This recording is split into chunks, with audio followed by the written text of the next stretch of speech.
المفاجأة الثالثة. بسم الله على بركة الله. إيرين، بما أنك ما شاء الله تبارك الرحمن اليوم صرتي أنت وخيتك مدلين الله يحفظها مشهورة ومعروفة، والكل يسلم عليكم والكل يحبكم والكل ما شاء الله يصور معاكم. بس ما راح اجي قاطعك، بس معلش ها سمي. ما راح اجي قاطعك، بس معلش اقول كلمة.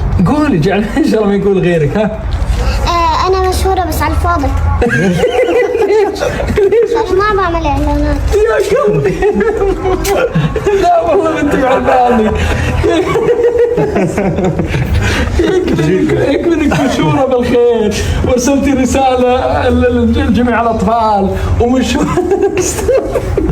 تجي ان شاء الله تجي اسري ومشهورة مثلتي السوريين احلى تمثيل وزدنا عليها. ابشري باللي قلتي وابشري باللي تتمنيه، ابشري باول اعلان لإيرين. والله صدق هذه المفاجأة الثالثة، ترى صدق ترى هذه المفاجأة الثالثة. هذا اعلان لك. هي اعلان ما مصدقه.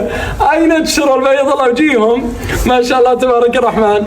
قالوا نبيها الوجه الاعلاني وخيتها لنا وتكون هي اللي تمثلنا بقيمه مبلغ وقدره 10,000 ريال.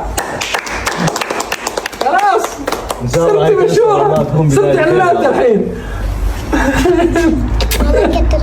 خير الله سبحانه. وهذا قيمة الإعلان الأول. مبروك. سلم المشهورة مدرين ولا إيرين؟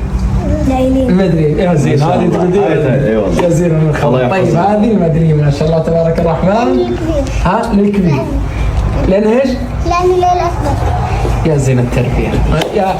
يا أبو تيزة ما شاء الله، أنعم الله عليك بنعمة عظيمة التربية الطيبة. الحمد لله. مبروك. هذه المفاجأة الثالثة تمت. الحين خلاص ما ندعو على الفاضي، الحين صارت مشهورة حقيقي. إن شاء الله بإذن الله إعلان ثاني وثالث ورابع وخامس، وكل الشركات اليوم يتهافتون عليها لأنها مشهورة اللي فعلا توصل رسالة إيجابية.